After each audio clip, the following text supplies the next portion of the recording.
अच्छा जी, okay. Let me share the screen as well once again.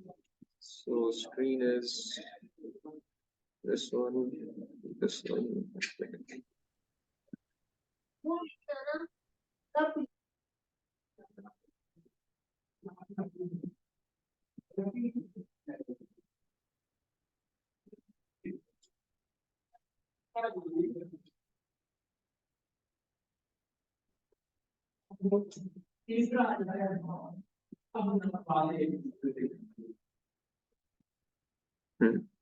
Okay जी, online भी slide visible है और let me unmute somebody. Okay, everybody is already mute.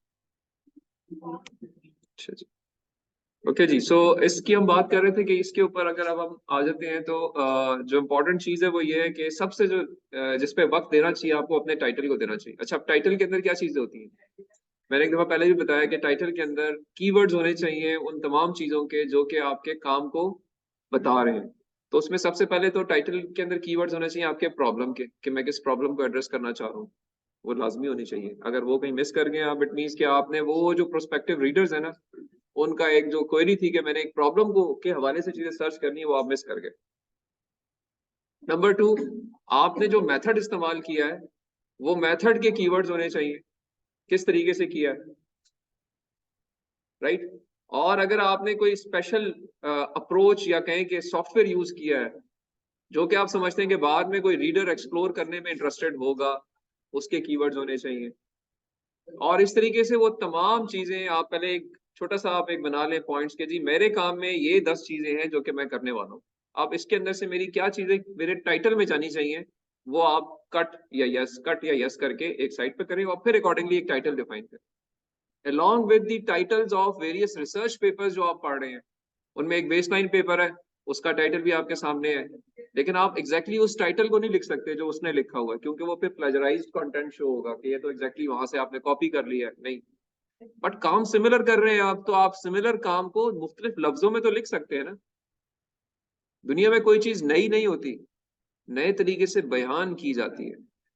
ठीक है राफिया, लोग जो है पिछले 400 सालों से चीजें बेच रहे हैं, आप भी बेच रही हैं, लेकिन आप काम तो वही कर रही हैं, लेकिन आप नए अल्फाज के साथ बेचती हैं, तो लोग आपकी बात पे अट्रैक्ट करेंगे। तो जो भी बंदा मार्केट में बैठा हुआ है, हर बंदा बेच रहा है कोई ना कोई चीज, बट आप उसकी तरफ अट्रैक्ट होते हैं जो अच्छे नाम से बेच रहा है, अच्छे तरीके से, अच्छी शक्ल के साथ बेच रहा है। ऐसा ही है ना। तो फेस वैल्यू जो होती है, मैंने आपके बारे में कोई इंप्रेशन कायम करना है, तो इससे पेशतर के मैं आपसे बात करूं, मैं आपकी शक्ल देख के एक इंप्रेशन बना दूंगा कि यार ये इसमें ये क्वालिटीज नजर आ रही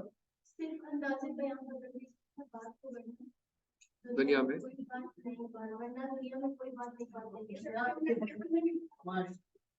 जी जी, ये एक स्लाइड पे मैंने रखा हुआ है, मैंने एक स्लाइड पे भी रखा,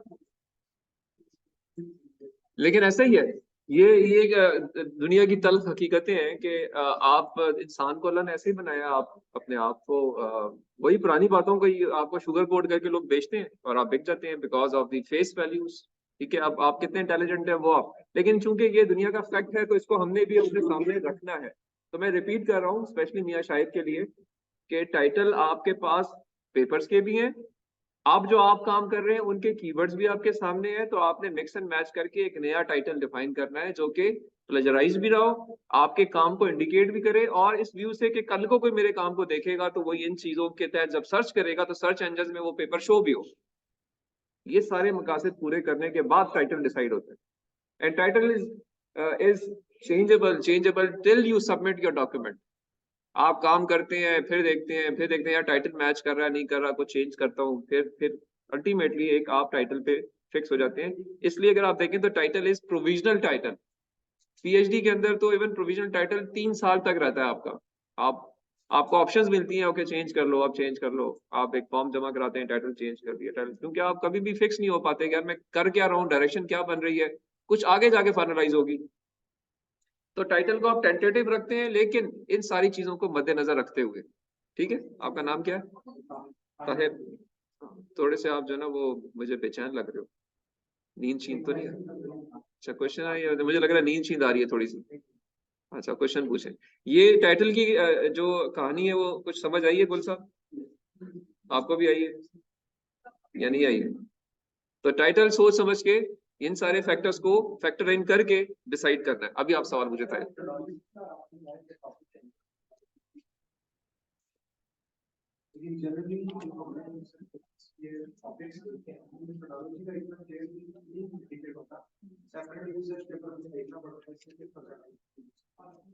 मैं वही कह रहा हूँ ना कि आपको पेपर तो हर तरह के मिलेंगे ना। अब हो सकता है आपने जो सैंपल किए पेपर वो ऐसे हो, बट कुछ ऐसे पेपर भी होंगे जिनमें ये चीज भी मेंशन की हुई नहीं लिखी होती, मेथोडोलॉजी नहीं होती। Review paper is something else. उनका सवाल ये कि टाइटल के अंदर समटाइम्स किस तरीके से उसने वो काम किया वो नहीं लिखा होता, ठीक है ना। स्पेशली प्रोजेक्ट मैनेजमेंट में शायद ये ट्रेंड ज्यादा है। लेकिन ये कि प्रोजेक्ट मैनेजमेंट में एक अपने कंसिस्टेंसी ये भी है कि मोस्टली क्वेश्चनर या सर्वे बेस्ड होते हैं ना, तो उसमें अंडरस्टैंडिंग समटाइम्स ये ऑलरेडी होती है कि इसने यही कोई किया होगा, लेट्स एक्सप्लोर फर्दर। मुझे ज्यादा इंटरेस्ट ऑब्जेक्ट उसके वेरिएबल्स पे है, तो ज्यादा फोकस वेरिएबल्स के लिहाज से, उनकी एनालिसिस के लिहाज से रखा जाता है। बट अगर आप मेथोडोलॉजी का कोई कीवर्ड यूज करना चाहते हैं तो कर सकते हैं, विद दिस व्यू जो मैंने आपको बताया कि maybe this could be of use to somebody in future. Decision is yours, but कुछ चीजें आपके सामने हैं, उस लिहाज से आप फैसला कर सकते हो। अगर आप फिर समझते हैं कि नहीं मैंने इसको इस्तेमाल करना। अब आप चूंकि प्रोजेक्ट मैनेजमेंट के स्टूडेंट है ना, there are some students who are from CS background, तो मेरा जो कमेंट है वो उन पे ज्यादा एप्लीकेबल है, वहां पे ये बहुत जरूरी चीज है। बट प्रोजेक्ट मैनेजमेंट में समटाइम्स यू अवॉइड, रिक्वायरमेंट नहीं है, फोकस वेरिएबल्स पे होता है। इसलिए आप कहते हैं जी कि इसका इम्पैक्ट इसके ऊपर विद दिस मॉडरेटर, ये आप बात कर सकते हैं।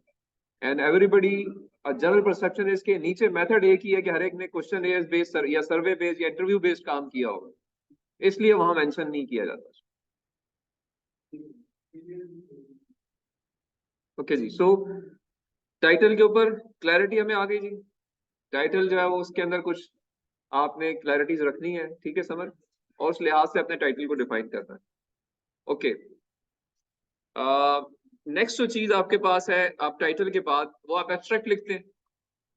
एब्स्ट्रैक्ट नजर आता है, माई पॉइंट इज कि एब्स्ट्रैक्ट लिखा नहीं जाता, एब्स्ट्रैक्ट सबसे आखिर में लिखते हैं आप, ठीक है। बट एब्स्ट्रैक्ट जो है वो सबसे आखिर में लिखने का मतलब है कि इसकी इंपॉर्टेंस जो है वो कम नहीं हुई है। टाइटल के बाद जो सबसे ज्यादा इंपॉर्टेंट सेक्शन होता है वो आपका एब्स्ट्रैक्ट ही होता है। इसको आपको फोकस करना चाहिए या गौर से करना जरूरी है। जो 100% लोग आपके टाइटल को देखते हैं ना, उनमें से 87, ये एक जनरल स्टैटिस्टिक्स है, अगेन किसी ने रिसर्च की, उसने अपने एक फाइंडिंग को फिगर आउट किया कि अराउंड 87% लोग आके आपके एब्स्ट्रैक्ट को पढ़ेंगे। अगर टाइटल शॉर्टलिस्ट कर लिया ना, से आप सारे बैठे हैं, आपने सर्चिंग की और आपने कुछ पेपर बेस्ड ऑन टाइटल एक साइड पे कर दिए, तो आप में से 87% लोग एब्स्ट्रैक्ट जरूर पढ़ेंगे। कुछ फिर भी छोड़ जाएंगे, पेपर शॉर्टलिस्ट सेव करके रखे होंगे, कभी खोल के फोल्डर नहीं देखेंगे। ऐसे भी हमें से लोग होते हैं ना, सेव एज करके फोल्डर्स बना रहे थे, फिर फोल्डर खोल के नहीं देखते, ठीक है साजिद, क्योंकि उसके अंदर बहुत सारी चीजें रखी हुई हैं। आप यहाँ से डरते रहते हैं, इसको इसमें तो बहुत सारा मैंने जो ना वो चीजें टेक्निकल कॉपी कर ली है, इसको कौन खोल के देखे। इससे अच्छा है कि मैं एक और फोल्डर में एक मूवी पड़ी हुई है, अभी लेटेस्ट आई हुई है, मिशन इम्पॉसिबल, वो देख लेता हूँ। करते हैं ना सारे। तो ये वो 87% लोग हैं, लेकिन कुछ लोग होते हैं जो फिर खोल के भी देखते हैं, सीरियस होते हैं। तो लेकिन अगेन फिगर है कि 87%, ठीक है साहब। सर हम वो पेपर देख रहे हैं, ऊपर हम देख लेंगे जिसमें पेजेस कम है, हर टाइप का ऊपर वही ना, मुख्तलिफ हर एक का अपना अपना।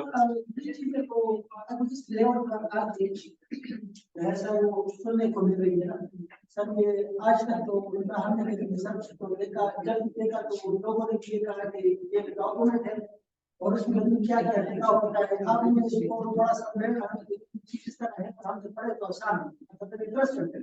इससे पहले तो सर इसको मतलब देखना चाहिए गौर किया ना, तो ये थोड़ा सा हमारा मसला है कि रिसर्च में कमजोर है और इस तरफ जो है वो इंटरेस्ट नहीं,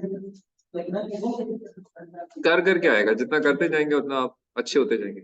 आपकी अपनी डॉक्यूमेंट्स आप देख लो, आपने पहले एक डॉक्यूमेंट लिखी, फिर दोबारा लिखी, फिर दोबारा लिखी, 5 दफा तो लिख चुके हो ना आप।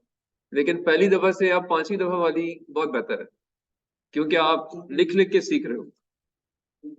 तो इसमें सीखने का तरीका भी यही है, the more you right better you become with time.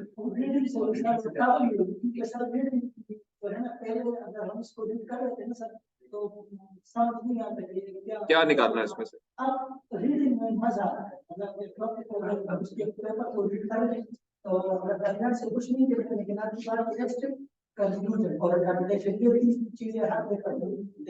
देख ज्यादा हो जाता है, ठीक है बिल्कुल। तो आपकी बात बिल्कुल ऐसी हर एक पे एप्लीकेबल है, यही होगा।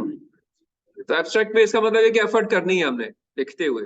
यहाँ बताने का मकसद है कि एब्स्ट्रैक्ट को अच्छा लिखना है। एब्स्ट्रैक्ट के अंदर होता क्या है, ये आप क्वेश्चन मार्क है। क्या होता है आपके ख्याल में एब्स्ट्रैक्ट में क्या होना चाहिए? हमारा एम ये था, ठीक है, और इसमें हमने डेटा को भी बता सकते हैं कि हमने ये बैकग्राउंड डेटा लिया, ये देने होते, और एंड में हम कुछ फिगर्स के साथ अपनी मेजर फाइंडिंग्स किए उसको डिस्कस कर सकते हैं विद सम स्टैटिस्टिक्स। इसमें एक्यूरेसी मेजर्स ये थे, इतने परसेंट था, ये बेटर टेक्निक है ये, ठीक है, या फॉर एग्जांपल हमने 3-4 टेक्निक्स को कंपेयर किया, ठीक है, उसमें से किस टेक्निक के बेटर रिजल्ट थे, फ्यूचर में हम रेमेडी दे सकते हैं इन ऑर्डर टू इम्प्रूव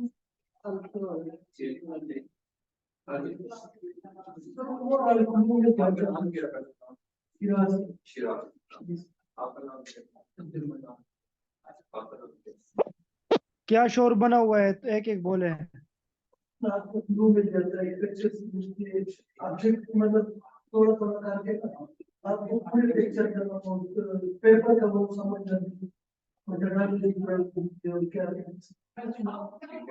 पूरा उससे एक तस्वीर आता है। मेरे ख्याल में एब्स्ट्रैक्ट में क्या होना चाहिए?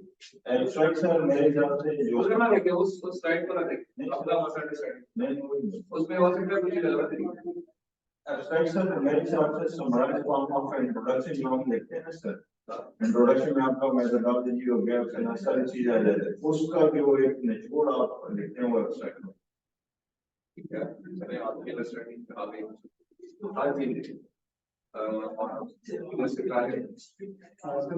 जो कंप्लीट डॉक्यूमेंट का एक्सट्रैक्ट है उसको हम एक्सट्रैक्ट के अंदर चार्ट में प्लेस करेंगे, ताकि जो रीडर है जो उसके मेन पॉइंट्स हैं उनको पहले हम उसको प्रेजेंट करें। ये चीज मैं आपको आगे बताने जा रहा हूँ, ये आएगी बेसिकली हमें जो अटेंशन है उसको कैच करना है। ये जरूरी नहीं है कि मैं उसको सारे का सारा जो सोल्यूशन है वो वहीं पे बता दूंगा कि बाकी डॉक्यूमेंट को लैपटॉप करना, मतलब मैंने इस तरह से अपने आगे आने वाली जो मेरा बाकी पार्ट है उसको इस तरह से प्रेजेंट करना है उसको एक और इंटरेस्टिंग हो जाए कि आगे जैसे सर मूवी का बेसिकली ट्रेलर सा रिलीज होता है, उस ट्रेलर में ना तो पूरी मूवी की स्टोरी रिलीज की जाती है, ना ही सारी जो मतलब चीज है उसके अंदर दिखा हो, मतलब रीडर को थोड़ा सा क्यूरियस छोड़ के थोड़ा सा उसको अपनी तरफ अट्रैक्ट करके उस फॉर्म में मेरा मूवी कैसा होता है। एब्स्ट्रैक्ट में भी सर जो फाइनल इंफॉर्मेशन हमने उसको रीडर को दी है उसका सिग्निफिकेंट पार्ट बता दिया जाता है, लेकिन सिर्फ उस लेवल तक कि ही रिमेन इंटरेस्टेड एंड वो पूरा डॉक्यूमेंट है उसको मेरे ख्याल में सर इसका आपको जी सवाल sir importance and significance of the study और solution to the problem sir इसका एक जनरल किया था कि वो एक ताकि जो रीडर है वो उसको रिलेट कर सके अपने टॉपिक के दौरान। ठीक है लीगल साहब मेथड तो हो गया जब डिफाइन किया जाता है मेथड को, ठीक है, सब्जेक्ट लेवल पे कर ठीक है। आपके सवाल का नाम क्या है? नहीं जो हम अक्सर ऑनलाइन आता है लेकिन पता नहीं किसी केस होता है हमें बहुत पता चलता है, हम फिर उसको निकाल लेते हैं। 3-4 बार तो मामला आएगा, मैंने 3-4 बार तो मैं निकाल दिया ये चोर का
चलिए ये शायद दिखाई थी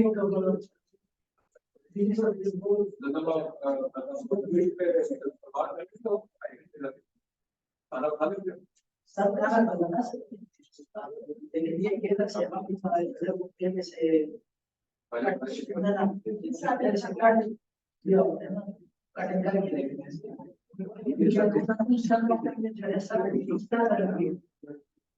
और जो पोस्ट वगैरह है वो भी मतलब पुराना होता है मतलब वहाँ पे ये आपके जो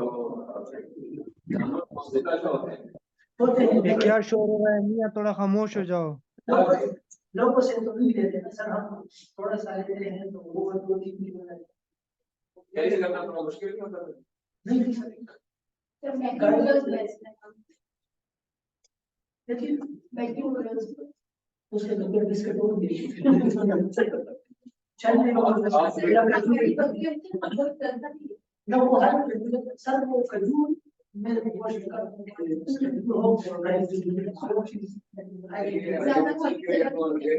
ठीक है कि आप ट्रेन 5 ट्रेन 3 बता रहे हो तो ठीक है लेकिन अभी तो मैं बात करूँगा, अभी तो मैं बात नहीं होगा, अभी तो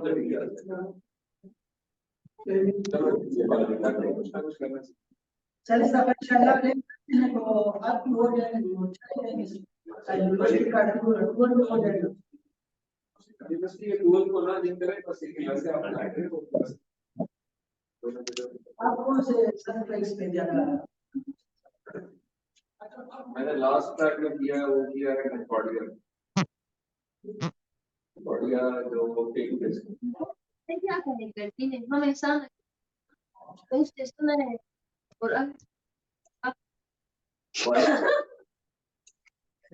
मुझे उस ना बोल मजा नहीं लेंगे मैं बोले ये कि कभी वो प्रेशर होना नहीं ना वैसे ये आप रिस्क राइट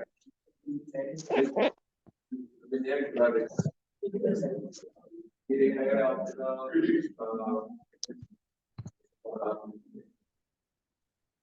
दामने को ऊपर जो जाते हैं ना जी जी तो वहाँ पे पहले जरूरत सर को नहीं है नहीं वो तो मार्केट दामने को से आगे की जरूरत है 300 से पहले कौन काफी है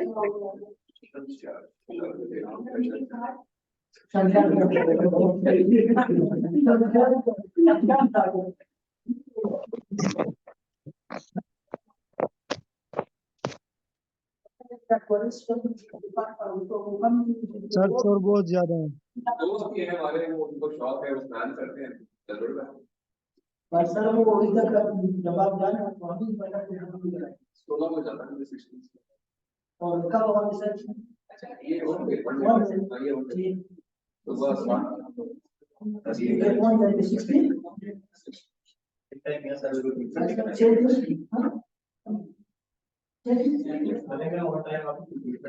नहीं हम इसकी तो कमिटमेंट हम ये कमिटमेंट को दिए वो अच्छा आज इस नहीं नाम शमीम सॉरी पूरा नाम शमीम शाहीन है ना आपका नाम अच्छा शमीम अख्तर है जी तो आप चले आप बताइए कि एब्स्ट्रैक्ट आपकी नजर में एब्स्ट्रैक्ट में क्या लिखना चाहिए आपने बाकी बातें भी सुन ली है मैंने भी सुन ली अच्छा है आप अपना एक अंडरस्टैंडिंग देंगे तो फिर शायद ज्यादा अच्छी करेक्शन लगाएंगे क्योंकि इसमें अब कुछ जगहों पे करेक्शन लगने वाली है तो एब्स्ट्रैक्ट में क्या होना चाहिए सर वो जैसे आपने भी कहा कि एब्स्ट्रैक्ट जो है ना वो मतलब साथ साथ चलता रहता है, उससे फाइनल करते रहते हैं। हम्म। तो मेरे ख्याल से जो पूरी आप अगर थीसिस लिख रहे हैं तो उसकी जो पूरी भी समरी कंसाइज करके तो वो एब्स्ट्रैक्ट में आप पूरा ही बता देते हैं। मोटे तौर पे आम बंदा यही सोचता है कि यार बस समरी आ जाएगी सारी, कोई मैंने कोई सभी के बारे में कुछ ना कुछ इसके अंदर जो है ना एक शॉर्ट सा बता देना, जिस तरह आपने कहा ट्रेलर फॉर एक मूवी का ट्रेलर है, तो आप जो मोटी मोटी चीजें है ना, लेकिन ये गलत जवाब।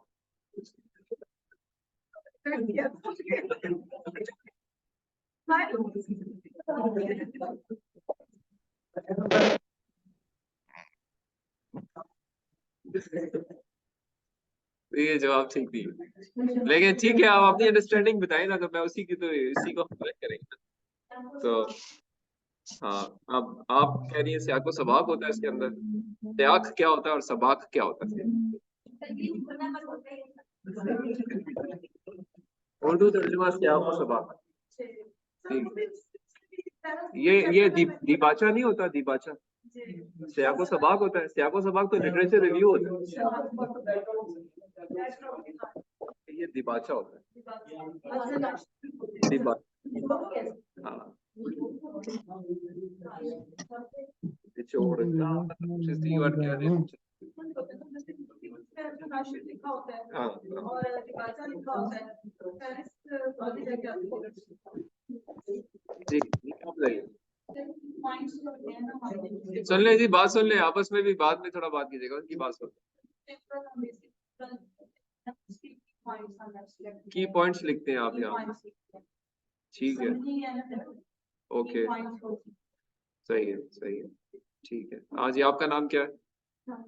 नाजिश, नाजिश जहांगीर, नाजिश नजीर, ठीक है। आप ऑनलाइन ज्यादा होती हैं वैसे, क्लास में होती हैं? चले बताएं, आप बताएं। प्रॉब्लम लिया क्यों है, ठीक है।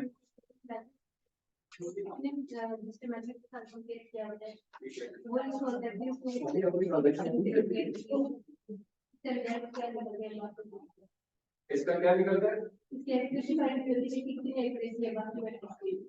एक्यूरेसी बता रही है, ठीक है। आपका डोमेन सीएस का है, ठीक है, सीएस के पर्सपेक्टिव से पढ़ने चाहिए, ठीक है। आपका नाम क्या है? आप बताइए सर। कोर आइडिया आपके पेपर का जो आप मेन इंटरेस्टिंग पॉइंट्स को लिखेंगे, इंटरेस्टिंग पॉइंट्स रेफरेंस नहीं देते, ठीक है, रेफरेंस नहीं होते तो आप ठीक है, रेफरेंसेस नहीं होते। लेकिन रेफरेंसेस क्यों नहीं होते, इसके पीछे तो सोचा कि रेफरेंसेस क्यों नहीं होते? नहीं, तो यहाँ नहीं दिया जा सकता क्योंकि आपका अपना इसको आप जिसकी मेजर फाइंडिंग्स आप प्रेजेंट करें, तो क्या चीज है जी कि अपना काम है, तो अपना काम तो अभी तक आया नहीं है, तो इसलिए उसको रेफरेंस आपने अभी तो यही रेफरेंस बनेगा भी आगे जाके, तो रेफरेंसेस नहीं होते। तो यहाँ से कुछ चीजें अगर मैं आपकी बातें ठीक नहीं है, कुछ उसमें करेक्शन लगाने वाली है। एब्स्ट्रैक्ट में देखिए होता क्या, abstract is purely about your method, purely about your method. जब इधर इतने गुल साहब ने बात की थी ना कि इसके अंदर आप प्योरली निचोड़ बताएंगे अपने तरीके का, कि मैंने जो तरीका अख्तियार किया है वो मैंने उसमें ये किया, फिर ये किया, फिर ये किया, फिर ये किया, और अल्टीमेटली जब कर लिया तो उससे मुझे ये फायदे, ये फायदे, ये फायदे हुए। That is all, close, abstract closes. इसमें आपके अपने तरीके के ऊपर डिटेल्स होनी चाहिए कंसाइसली। आप ये समझें कि जो मेथोडोलॉजी सेक्शन है ना, मेथोडोलॉजी सेक्शन जो उसको आपने 2-3 पेजेस पे खोलना है, उसका ये एक कूजा है जो यहाँ पे आपने बयान करना है। तो इसमें आपने, हाँ आप देखें, अब आप समझते हैं कि जी मैंने इसमें कोई अपनी बात प्रॉब्लम की कोई थोड़ी डिस्कशन करनी है, आप थोड़ी सी बात वो कर सकते हैं, क्योंकि आप लिखने वाले के स्टाइल पे है ना। मैं तो आपको सिर्फ पंच लाइन दे रहा हूँ। पंच लाइन क्या है? फोकस होना चाहिए your own method, right? No background, no other paper, no other results, purely your own method. I'll follow this method, I'll do this, I'll do this, I'll do this, I'll do this, or my method has followed these steps, 1 2 3, उनकी detail थोड़ी थोड़ी थोड़ी, और जब implement कर लिया, क्योंकि ये लिखा गया है after completion of your work, so you have results in front of you, Now mention your results. I have obtained this accuracy, I have obtained this precision, which is better than that की तारीफें की आपने और accordingly आपने अपने काम को close कर दिया। ये मेरा abstract हो गया। अच्छा अब देखिए पढ़ने वाले को क्या फायदा होगा, उसने टाइटल देखा, उसको पता चला यार कि ये काम इसने किया हुआ है। एग्जैक्टली काम की जो वर्थ है वो सब्जेक्ट में लिखी हुई है कि काम का तरीका ये फॉलो किया है, उसके आउटपुट ये आ रहे हैं। तो ही इज वेल नोन, या ये कहेंगे कि उसको आपके काम को पूरा देखने की जरूरत नहीं है, वो इन दो चीजों से आपके काम की वर्थ को स्टैब्लिश कर लेते हैं कि इसने क्या चीज अचीव की है। सो आई रिपीट, आप सब शायद सोच इसी डायरेक्शन में रहे होंगे कि यार, लेकिन उसको ठीक कहेंगे ना कि अल्फाज का जामा नहीं पहना पा रहे। अल्फाज का जामा ये कि यार इसमें मैंने सिर्फ और सिर्फ अपने मेथड को बताना है, किसी और को डिस्कस नहीं करना। प्योरली माय ओन मेथड, कि मेरा तरीका ये था, उसमें ये स्टेप्स थे, उसमें मैंने ये किया, उसमें मैंने ये किया, उसमें मैंने ये किया, और अल्टीमेटली जब कर लिया तो मेरे ये परफॉर्मेंस आ गई है, बस क्लोज। ठीक है। अच्छा, conclusion on the other hand, and पे लिखा जाता है, वो भी एंड पे लिखा जाता है। कंक्लूजन आखिरी सेक्शन होता है, लाइक यहाँ पे जो नजर आ रहा होगा आपको, ये समरी एंड कंक्लूजन या कंक्लूजन ये आखिर में लिखी जाती है।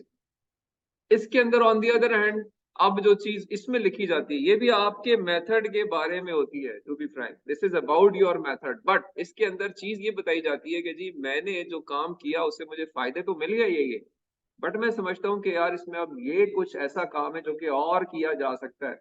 तो मोटे तौर पे यहाँ पे फ्यूचर वर्क के बारे में बात की जाती है फ्रॉम योर मेथड।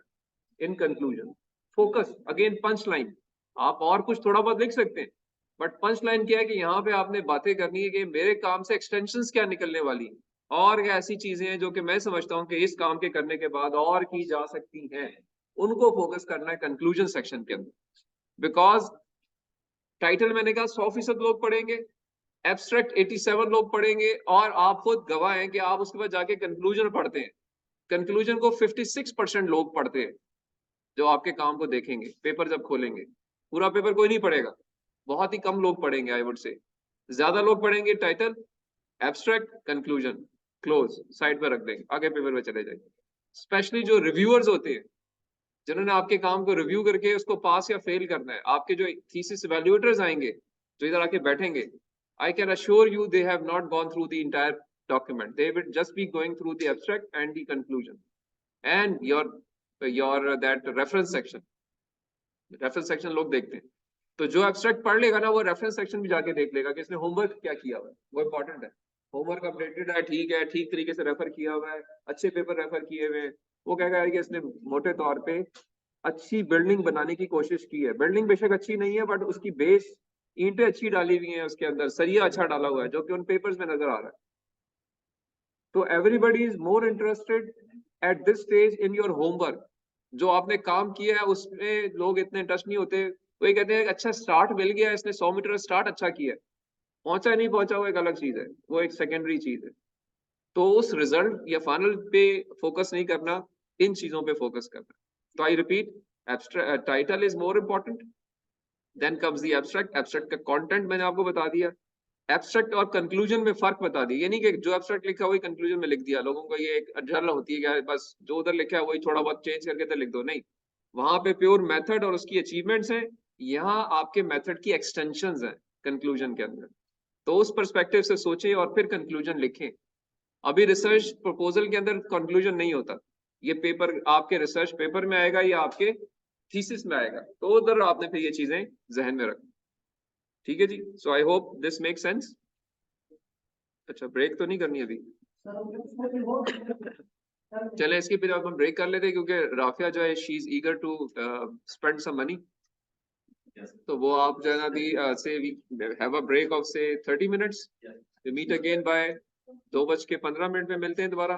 ठीक है, तो आप जहाँ पे आप जा रहे हैं वहीं पे आप मेरे ख्याल चले जाएं, इधर आप दोबारा वो जो ट्रांसपोर्टेशन में आपका टाइम जाया होगा, तो जो एक्चुअल लोकेशन है वहां जाएं, जाके इनसे जो खाना पीना करें, and then come back to class. फिर हमारे लिए इजी पैसे करवा दें। आपके लिए पार्सल का इंतजाम जो है वो कोशिश करते हैं जी। नेक्स्ट क्लास में आप आ जाइएगा तो आप यहाँ पे अपनी जो शेयर है वो ले सकते हैं आप। तो वी मीट अगेन जी, मैं क्लास को ऑफ कर रहा हूँ, ठीक है। Thank you.